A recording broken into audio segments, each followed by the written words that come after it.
Pronto, primeiro você vem aqui no site da Envato, que vai estar aqui, tá? Fixado. Vai ter esses dois sites. Se tiver desativado, você clica aqui, tá?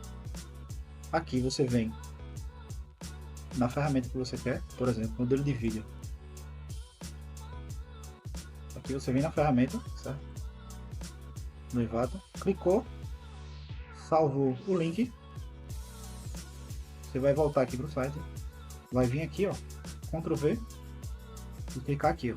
Lembrando de respeitar a quantidade de créditos, tá? Depois que isso zerar no dia, acabou.